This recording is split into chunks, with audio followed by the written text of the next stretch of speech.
Hey everyone, welcome to the Sustain the Range podcast. I'm Lauren, your host, and this podcast is a personal exploration of my experiences in everything ranching. From beef operations to training horses to sustainable farming and regenerative practices, we'll cover it all. Each episode features enlightening conversations with guests who bring their unique perspectives and expertise.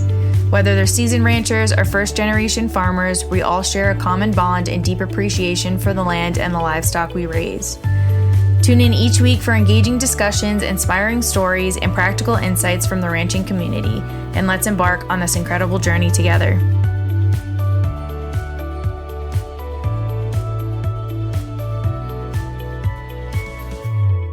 Hey everyone, I am here with another episode today of this podcast. I'm so excited to be here with you all today because I am going to be talking about overcoming those fearful moments that we have and seeing fear as a friend instead of letting it stop us from doing something that we love. Why did I want to talk about fear today?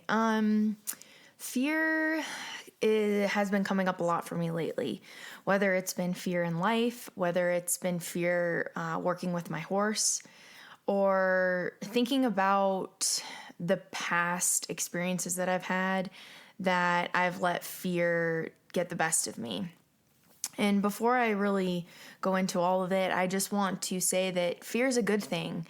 You know, we all have it. It's in our innate nature.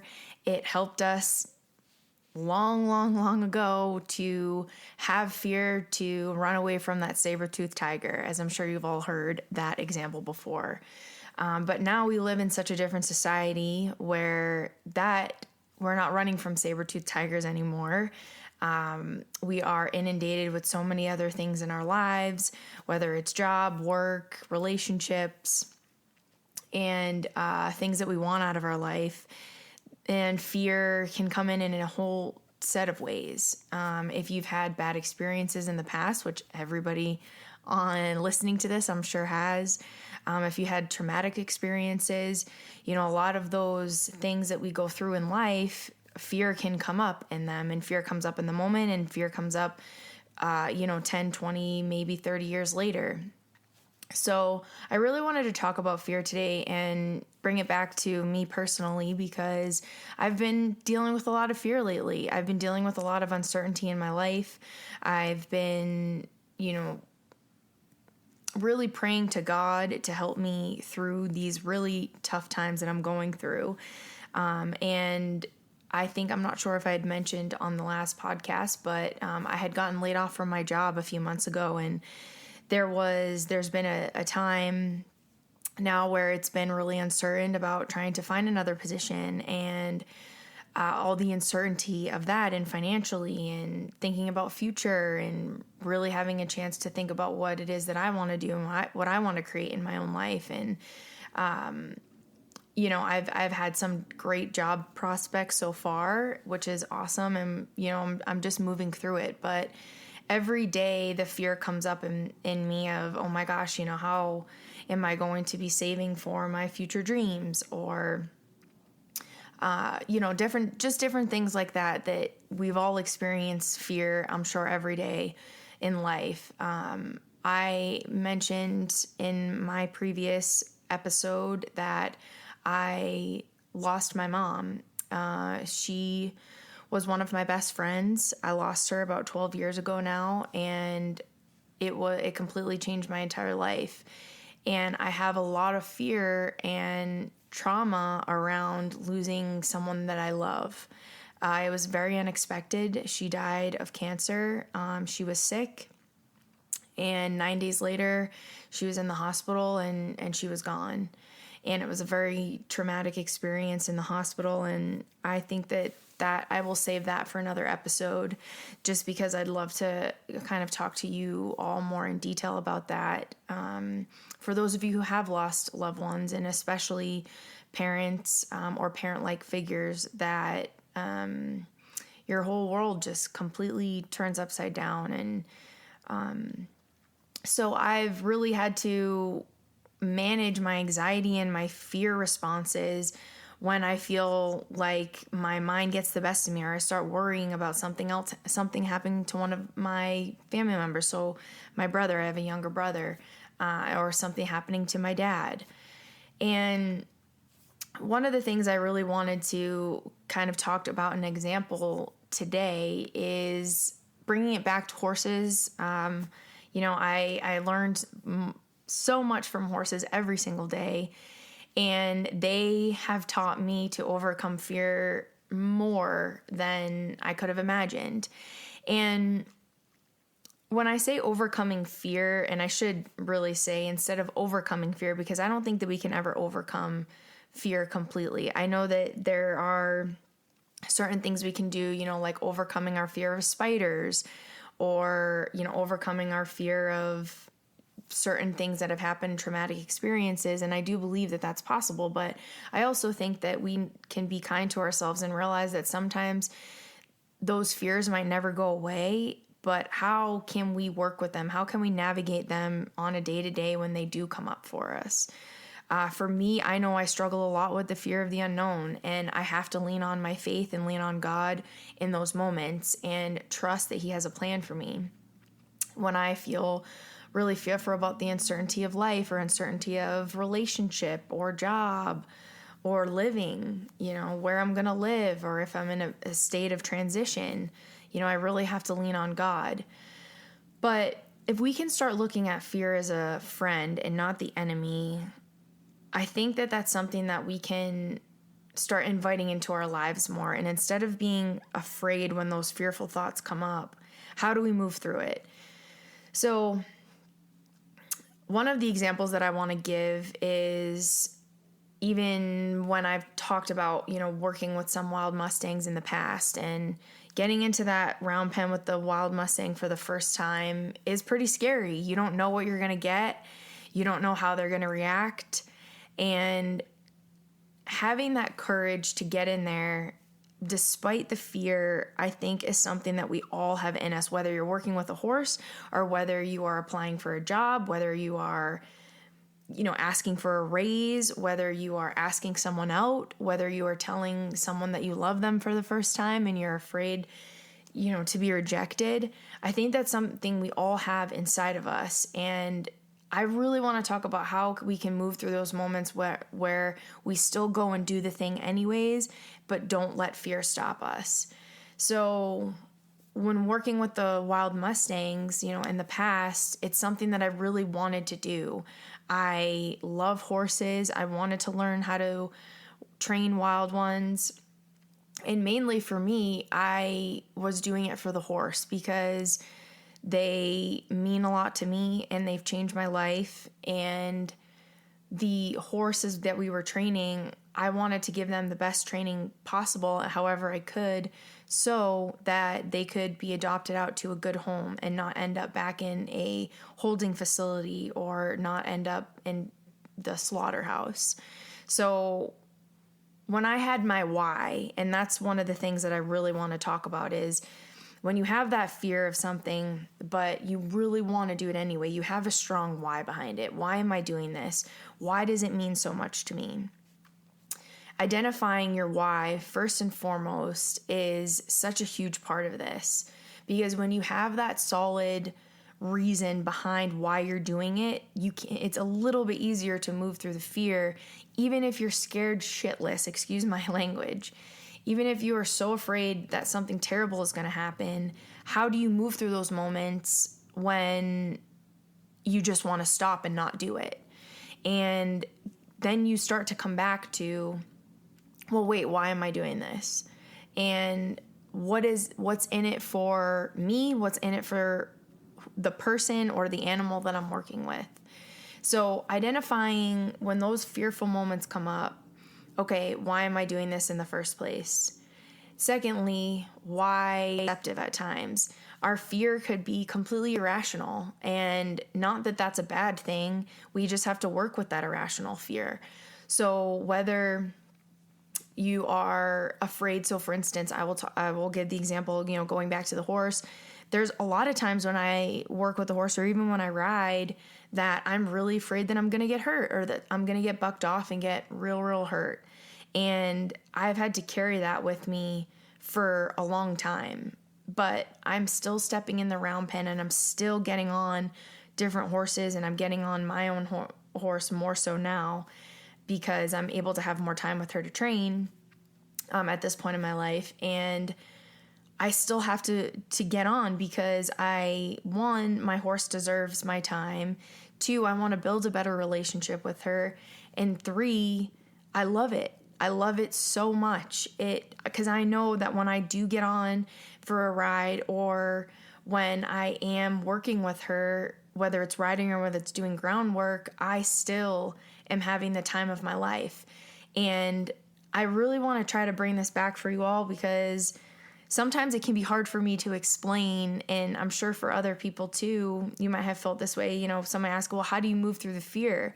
Well, it just happens sometimes, but I think for me, I have such a strong reason behind it that my fear acts as just my little friend that sits on the side of my shoulder that says, you maybe shouldn't do this, be careful, or be really, really cautious. Something really, really bad could happen. And I just have to say, you know what? And tap that little leprechaun on my shoulder. You know what, buddy? It's okay. I'm scared too, but we're going to do it anyway, because what I'm doing right now means more than my worries and my anxious thoughts of what is potentially going to happen. And just as a side note, I think for anybody that's working with horses, our biggest fear is always getting bucked off and getting really hurt. My biggest fear has been getting bucked off and potentially getting paralyzed. And I've really had to work through a lot of the times where I've had to tell myself that that's a fear. And yes, if that happens, then you know what? I'm going to be able to handle it no matter what. And that's where I really have to lean on my faith.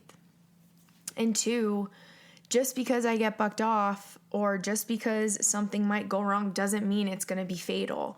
Maybe I get bucked off and then I get a little scratch and bruise. I recently got bucked off about a month and a half ago now, and it was pretty scary. I'm not really sure what happened. I was getting on a pretty green horse, and as I was swinging on before I could get my other foot in the stirrup, she reared up and then she bucked and threw me way, way over her head, way over the saddle horn. I landed almost on my head. I kind of landed on my shoulder first, and then I really hit my head.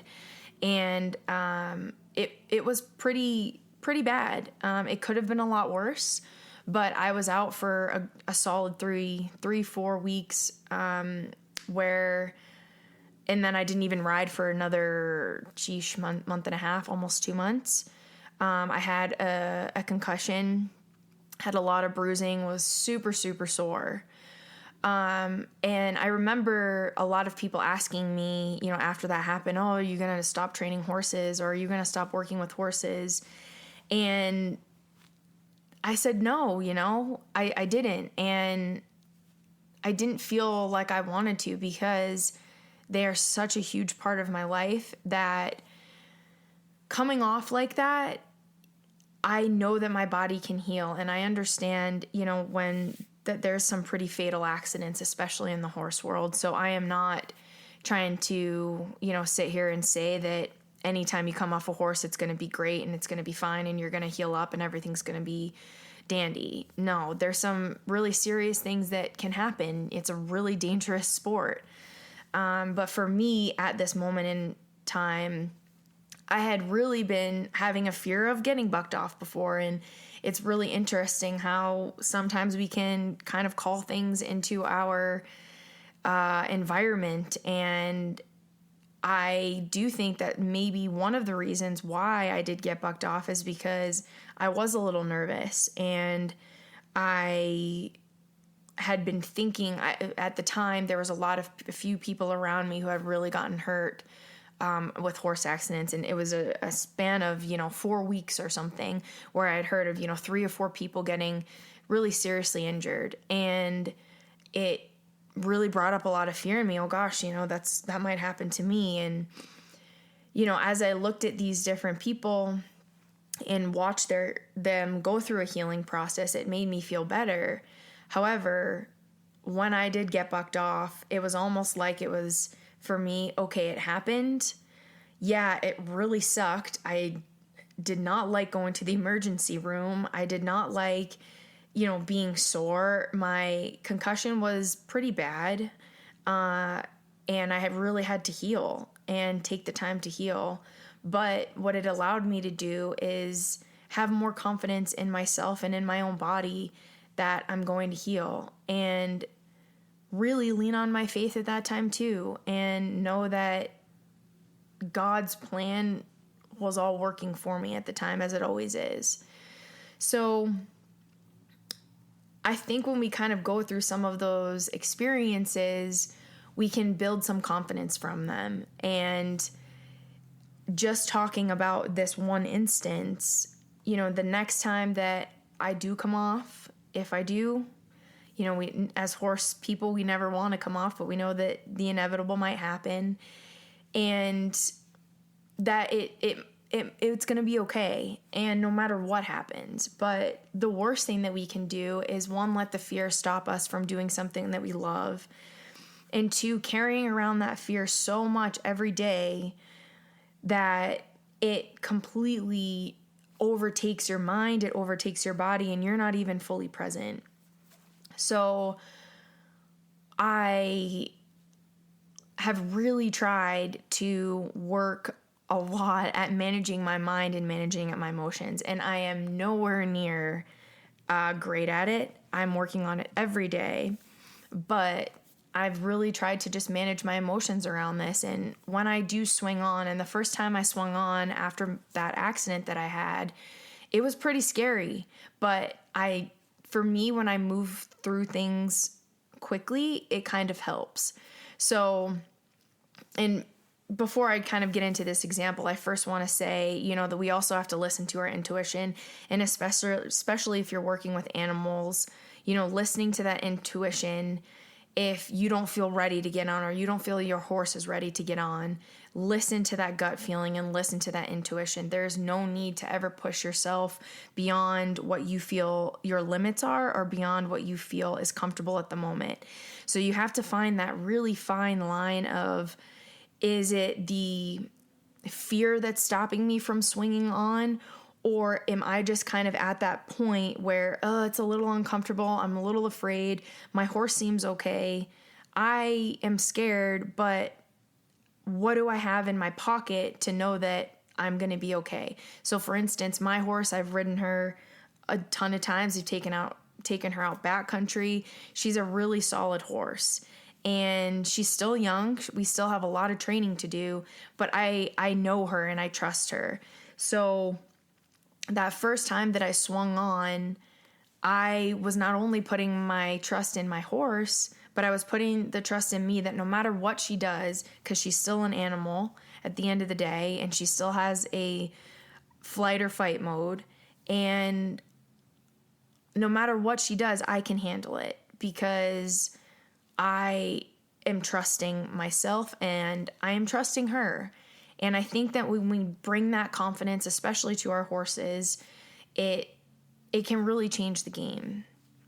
So that moment when I was just getting on and I just put my foot in the stirrup, and just a little backstory of this, my partner and I moved our horses to another ranch recently, and I have not ridden my horse in about 3 months. It's been wintertime.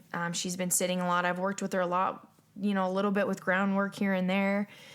But I have not completely saddled up. I've ridden her bareback a couple of times in a very small space, but I haven't saddled her up and swung on since my accident. And it was really scary. There was a time, so I saddled up, and I'm feeling myself get a little anxious, and my horse, we brought her to the ranch, and it was the second or third day that she was in this new place. So she was really nervous. She was seeing all new things for the first time, and it's a new area, it's a new space. There are other horses there that she doesn't know. And she was all really anxious. But I had to really step into that moment of, you know what? Even though I'm scared and even though my horse is scared, I'm going to get on because I want to be that leader for her. I want to have that confidence for her, even if she's scared. And I'm still going to trust her because I trust her in all of the other times that I have worked with her. And she has proven to me that she's a really solid horse. That doesn't mean that she doesn't do anything crazy sometimes. That doesn't mean that she doesn't give me some attitude or, try to avoid or do things that, a horse does. But she really is a solid horse. And I needed to be that confident person for her at that moment. And I needed to be that confident person for myself. And I needed to prove to myself that I can get back on and that I am doing it not because I'm trying to prove to myself that I can get back on just to do it, but I'm proving to myself and I'm allowing myself to see that, you know what, I love this. I don't want to stop doing it. So how can I take that fear and bring it into the saddle or let my foot swing over into the saddle on the other side, get that foot in, sit down on the saddle, get in there, get comfortable, and still be really shaky and nervous at the same time. So, I had a moment where it was very much a kind of a little bit of a trauma response because I remember exactly where I was standing in between two gates. There were other people around, and I put my foot in the stirrup and I got up or shot myself up to get up over into the saddle.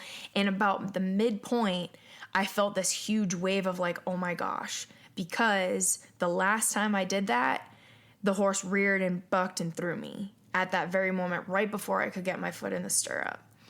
But what I had to do is instead of really letting that moment stop me, I just had to go with the flow. And the flow was me putting my foot in the stirrup, me getting up there, swinging that other leg over, getting my foot into the other stirrup and getting down in my saddle, getting a hold of the reins and taking a ton of deep breaths after. And that's what I did. I sat in the saddle for a solid, I don't even know, maybe 5 minutes. And I just sat there and I just breathed. I breathed in, I breathed out, I breathed in, I breathed out.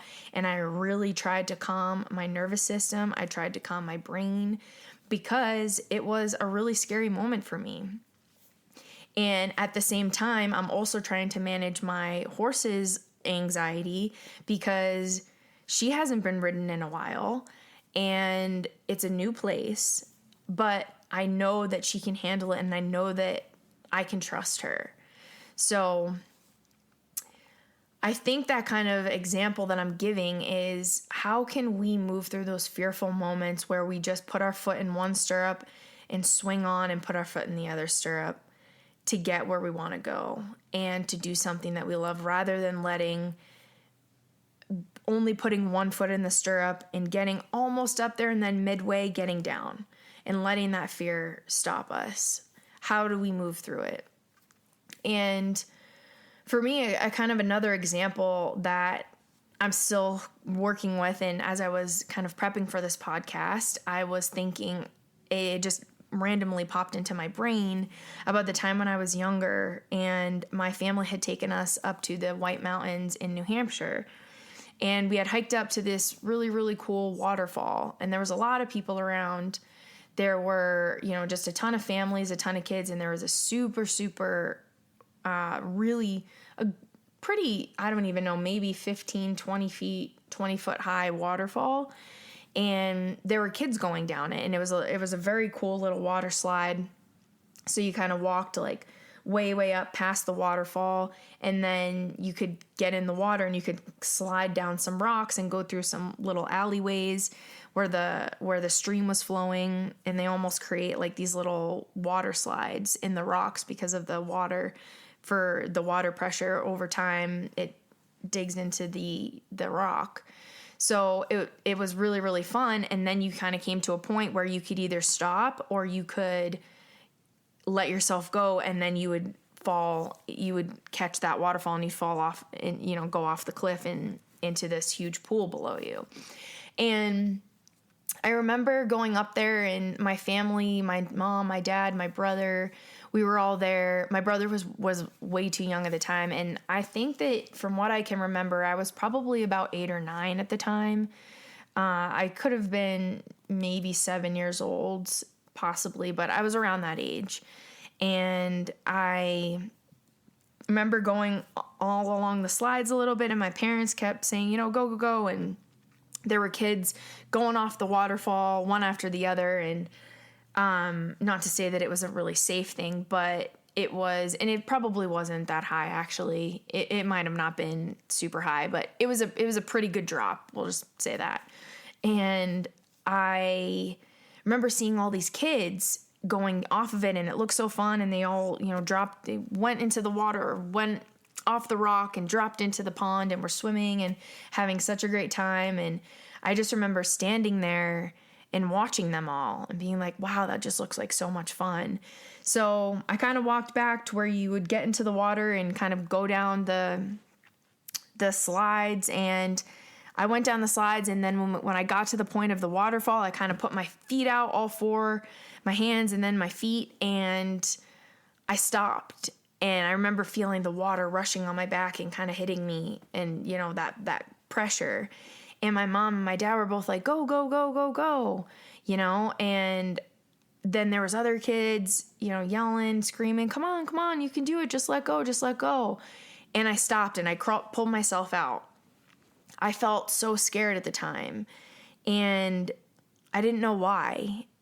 I was really thinking, why wouldn't I be, I'm such a daredevil at other things. Why am I so nervous about this one?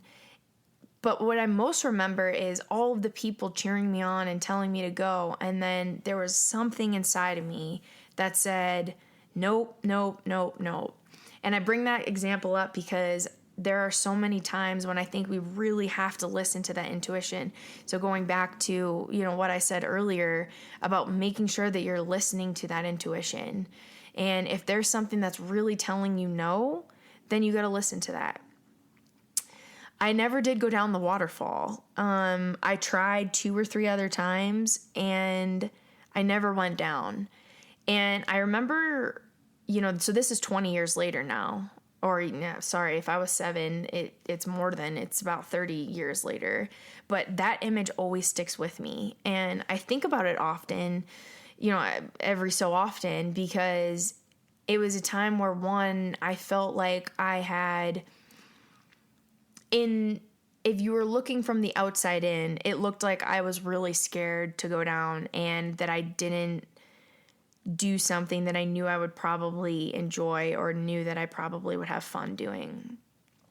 But the more that I think about it in my adult years, the more I realize, that little girl was right.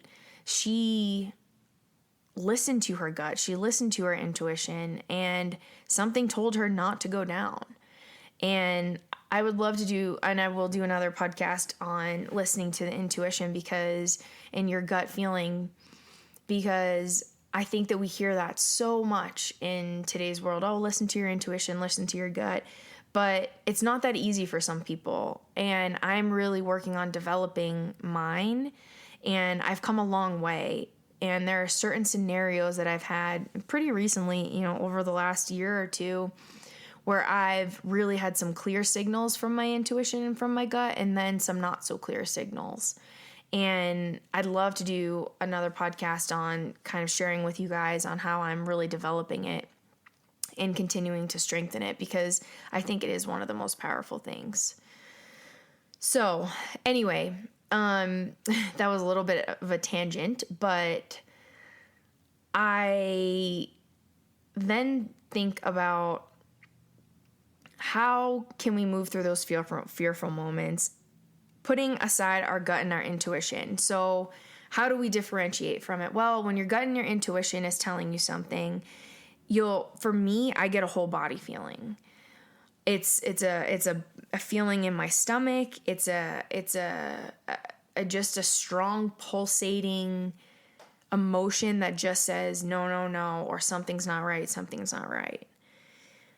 But how do we differentiate that from the times that we are coming into contact with those fearful moments that are fear from the anxiousness and the worry and the what ifs or the fear of rejection?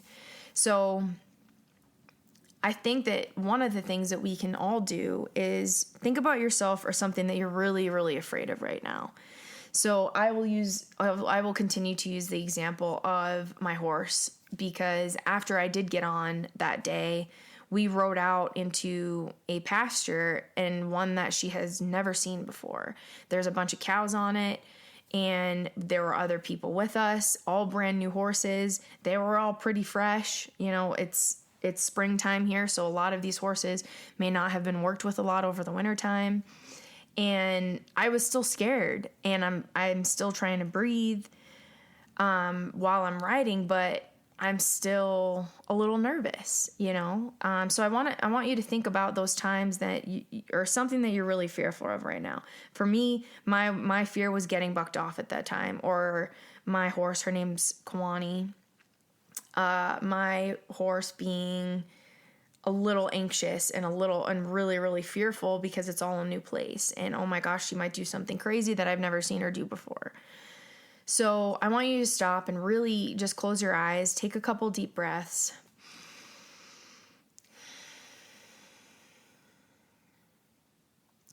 And really think about that one thing that you might be afraid of right now, or something that you're afraid to do, but it's been on your mind. And whether it's something that you really want to do or something that is really a scary thing. So whether your fear of is rejection, whether you are afraid of starting a business, whether you are afraid to ask your boss for a raise or to put you on a different project, what is that one thing that is really scary to you right now?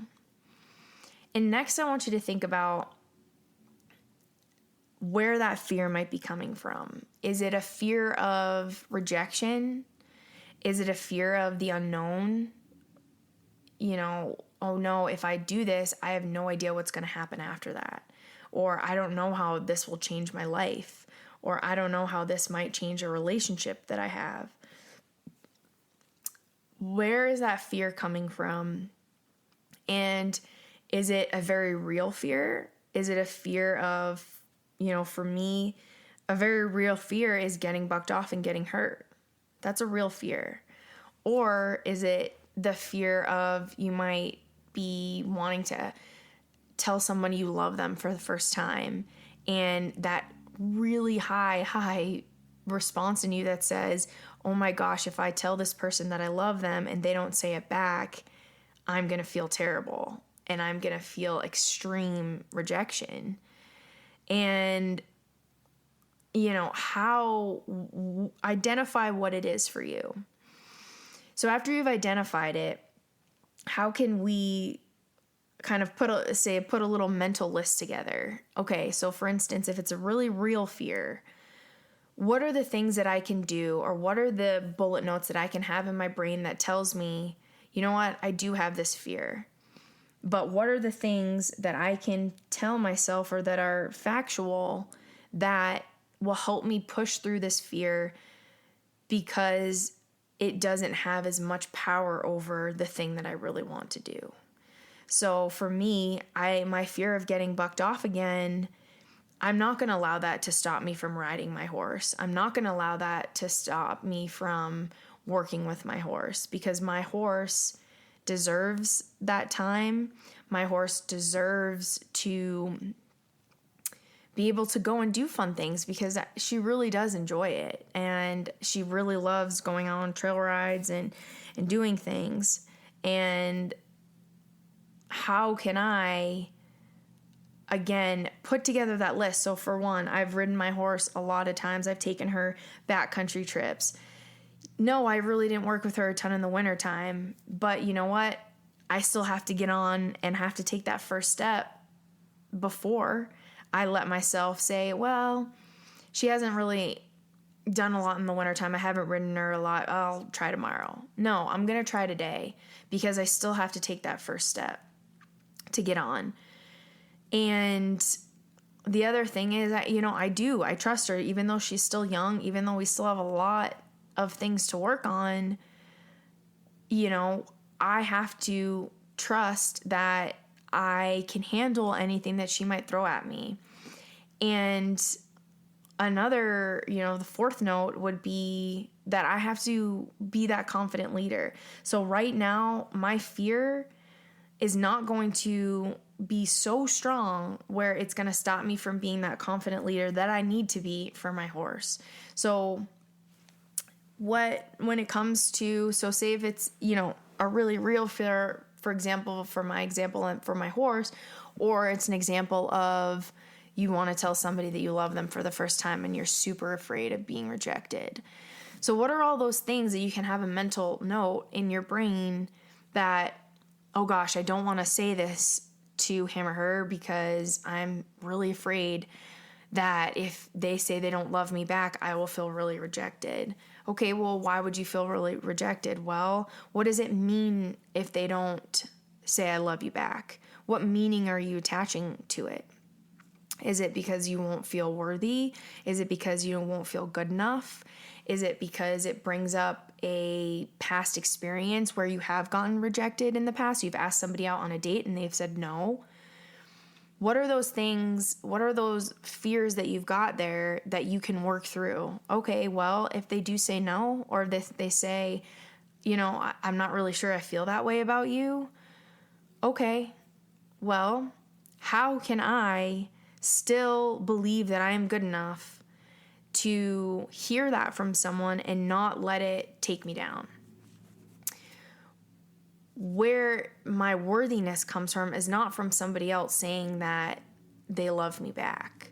Is it amazing to hear that from someone? Of course. Is it amazing to feel that, have that mutual feeling for one another? Of course. It's one of the best feelings in the world, right? But that doesn't define who we are at the end of the day.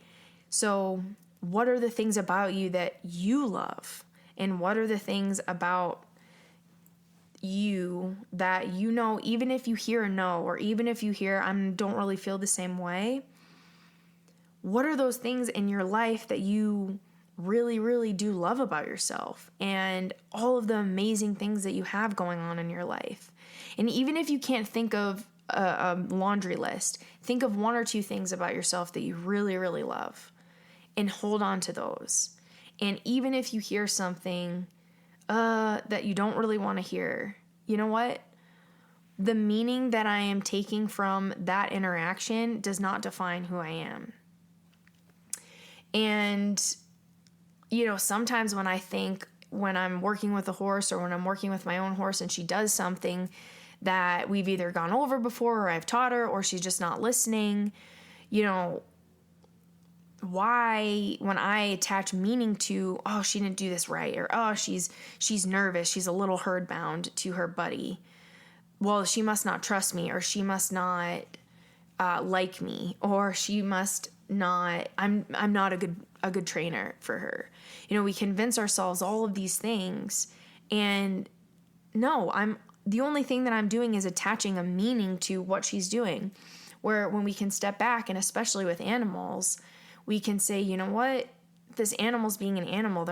She's not being, I shouldn't be taking it personally. She's an animal.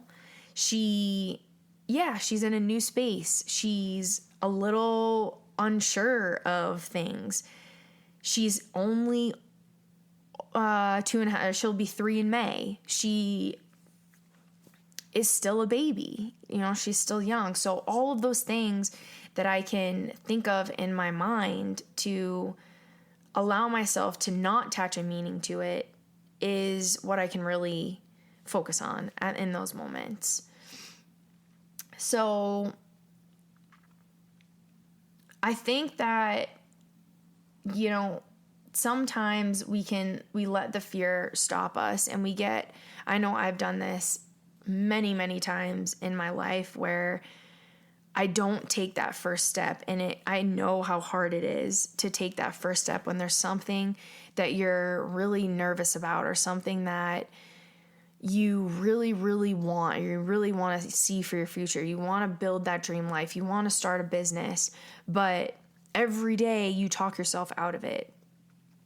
How can we push those thoughts aside and just take that first little step? And I talked about it a little bit in the previous podcast of just putting one foot in the other, one foot in front of the other. And I will go back to another waterfall example because funny enough, about 4 years ago, I did a month in Thailand. I did a yoga teacher training in Thailand.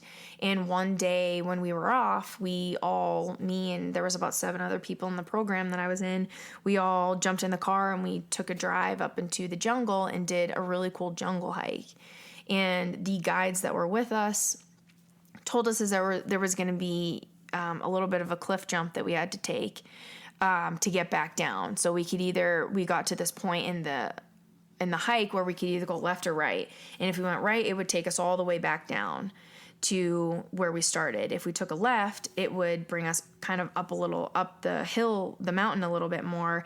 And then we'd have to jump off this cliff into this big, big pond. And they said, oh, it's beautiful, whatever, blah, blah, blah. And funny thing about me is I am actually a little bit afraid of heights, and only in the sense that when I can see the bottom, it makes me scared. I've gone skydiving and paragliding. I've gone paragliding once or twice, and then I've gone skydiving twice. And I love skydiving. I think it's so much fun, but I cannot handle if I'm on the edge of a cliff, or if I'm really, really high and I can see below me, it freaks me out. And I have no idea why. It doesn't make any sense in my own brain. But for some reason, if I can't see the bottom where I'm going to land, then I'm okay. But if I can't see the bottom, I'm terrified.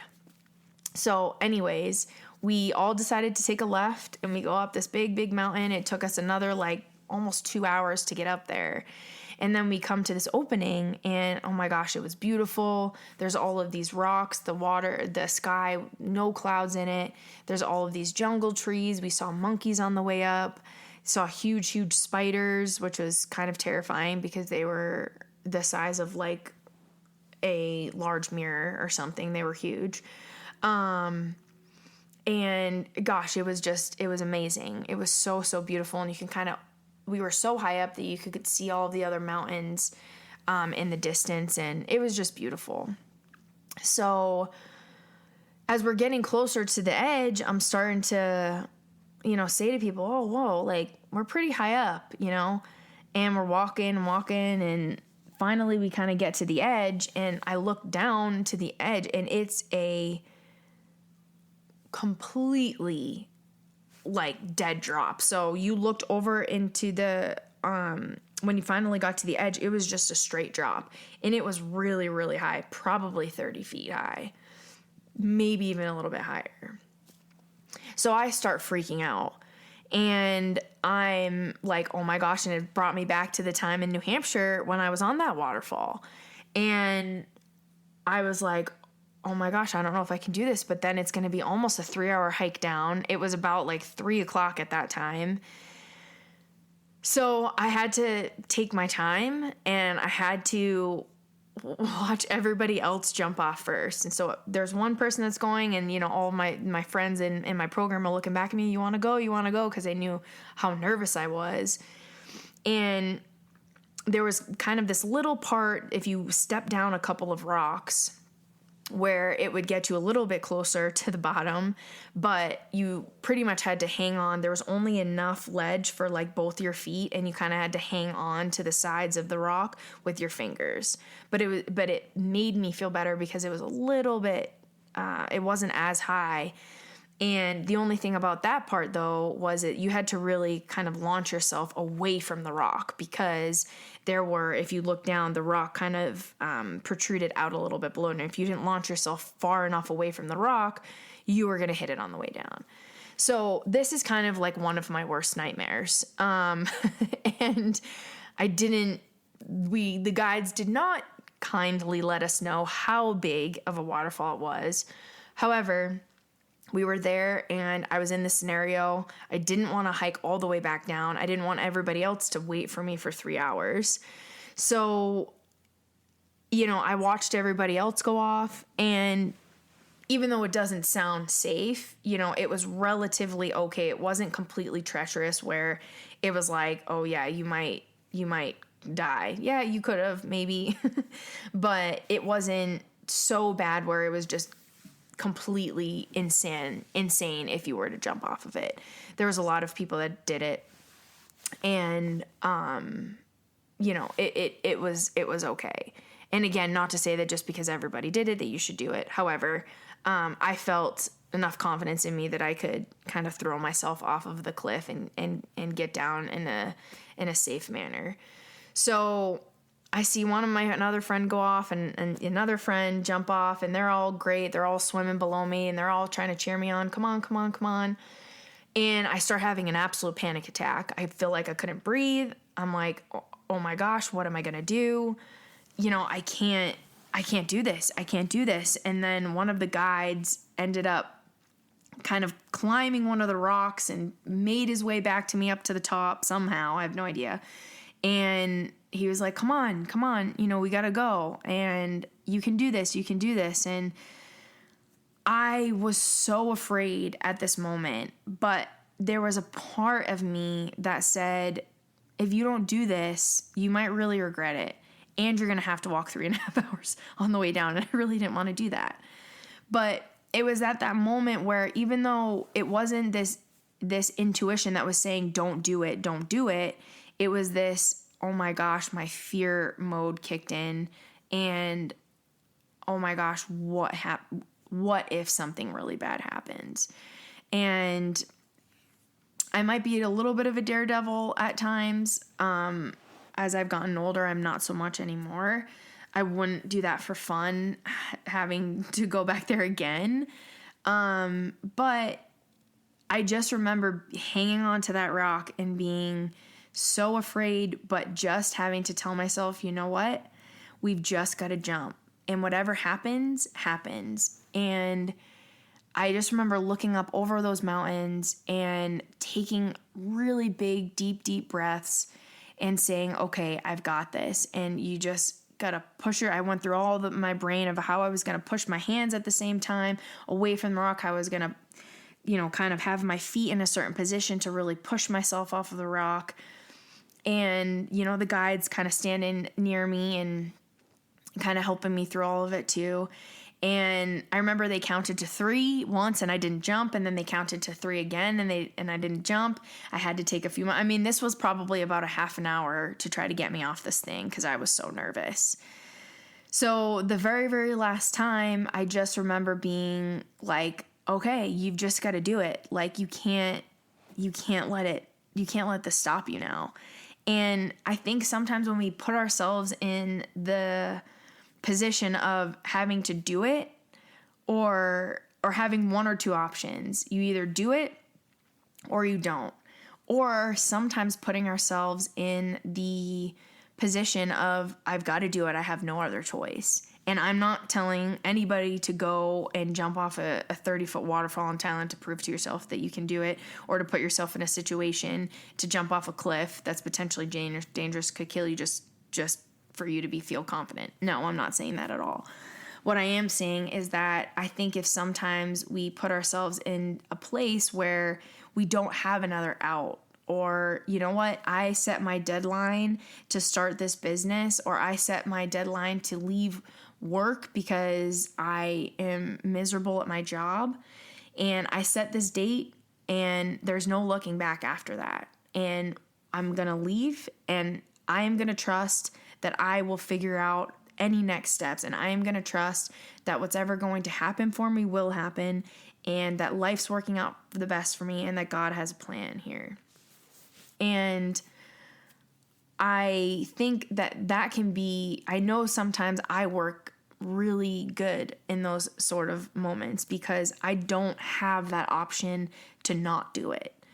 And if we can kind of really work with the option of not doing it, but also the option of how can we move through the fear and have it as our friend still, and still have that little leprechaun on our shoulder who is really fearful and is really scared, but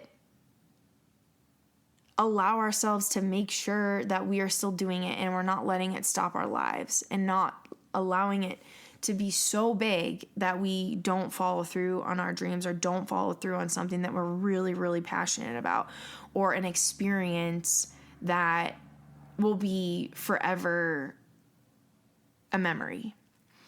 And so back to my story, I did end up jumping off. I was terrified. Like I said, I probably would never do that again. I'm not into that stuff anymore. But am I glad I did it? Yeah, of course. And all of the fears that I had, yes, if something terrible happened, that would be something that I would have to work through. And just because you're thinking of something and, oh my gosh, what if something terrible happens? In the next sentence saying, if something does, I will be able to handle it no matter what. I have been through struggles before. I have been through really, really hard times, whether physically hurt or emotionally hurt. And I've made it, and I can move through it. It doesn't feel good. It feels painful. It feels emotionally taxing. It feels downright like shit. But if I can allow myself to still do it anyway, then I will be on that next step in that next point in my life where I'm going to find that joy and fulfillment, and I am able to handle whatever is thrown at me or whatever happens. So I think that when it comes to those fearful moments, or when it comes to having fear as our friend, that fear allows us to still be human, and it allows us to work through those moments and still have that little bit of caution with us, and that's a good thing. And we always want to have fear, and that's where I was kind of going back to, maybe we don't ever overcome our fear completely, but we can still work with it. And that fear can give us just the boost that we need to move to that next level. Because if we didn't have a fear, maybe we wouldn't do it. Or maybe if we allowed that fear of rejection, or that those feelings of, oh, I'm not good enough, really take over us, then we wouldn't do it. So having that friend to say, you shouldn't do this, but knowing that you have to, you don't have to, but knowing that you can move through those moments only builds more confidence in you to be able to put more trust in yourself. And that's what I think about every time I get on my horse, and yesterday I took her out again, and, new ranch again. It's the second or the third or fourth day that she's been there. The second time I've ridden her there. And she was still pretty nervous. She's trotting and she's trying to go back home, and she's really nervous. And I just kept telling myself, we can do this. We can do this. And I'm trying to have her move some cows and trying to build up her confidence that, we don't have to be afraid. It's okay for us to be over here alone, and you don't have to be near your buddy. And do I still have a ton of work to do with her? Of course. But each time that we saddle up and each time we get out there, that is me building trust and building confidence in myself and building confidence in my horse. And we are both learning together. So whether you are with a horse, or whether you're with an animal, or whether it's just you right now, where are those moments that you can still move through those fears and not let it stop you? And how can you take those fears, or those, factual fears, or those not factual fears, and what I'll just call, worries and anxieties? How can we put those away in a little glass jar for the moment, still put them in our backpack and still carry them with us, but not allowing ourselves to open them while we're in the middle of the moment, or not letting it take over our lives or that moment so much where it stops us from doing something that we really love. So, one last thing I will leave you is, I think for me in those moments, I just have to push through. It's almost like I think of myself as like a bulldozer, where a bulldozer just goes full steam ahead. If you want to use a different analogy, that's not the most eloquent analogy, but that bulldozer just kind of goes straight through stuff, and you're not thinking about anything. It's got a job to do. We're going straight down this path, and we've just got to make it through this big brick wall. So how can I go full steam ahead with still being cautious, but also pushing through it at the same time, and not thinking so much where I'm completely talking myself out of it? And I think for me that seems to help a lot, is when I can just bottle those things up, put it in my backpack, and you know what, we're doing this now because I love it. I want to do it. I want to build confidence in myself. I want to build confidence in my horse. I don't want this fear to overtake me right now. And even though it's gonna still be there, I know that I can still move through it, and I can still have a good time doing it and doing what it is that I love to do. Or, you know what, when I do come up to that person, I want to tell them that I love them for the first time. And even if I'm thinking it's gonna go so bad, or I'm so nervous, oh gosh, they're gonna say no. Well, you know what? What's gonna happen when they say I love you back? What amazing feelings is that going to introduce? And how am I going to feel when that happens? So predicting, the good of it and the bad of it. And, sometimes I work better when I don't think about the end results. So I like to always think about and plan ahead in my brain. Okay, if I do this and this something bad happens, okay, then I can do this, and then I can do that, and then I can do that. No, because we overthink and then we don't get anywhere. And it's all just worry and anxiety that's coming out from it afterwards. So instead of thinking all down the brick road of, okay, this, and this, okay, if this happens, and making yourself feel better when you think you have a plan of when it goes bad, how about just take that one first step and know that even if you just do the thing, no matter what comes after that, really awesome or really bad, I'm going to be able to handle both. And even if it's bad, I'm going to be able to handle both with grace and kindness and love for myself, no matter what. So I hope that helps a little bit. If you guys have any questions or want to talk a little bit further, you can reach out to me on Instagram. I'll put all of my contact information, social media channels, and even my email. I'd love to hear from you all, and I'd love to know if this helps and what other topics that you'd like to talk about, or stuff that you're struggling with right now, or the ways that you might be moving through fear and how it's helping you, what strategies you are using. So anyways, I hope you all have a wonderful day. Thanks for tuning in, and we'll talk soon.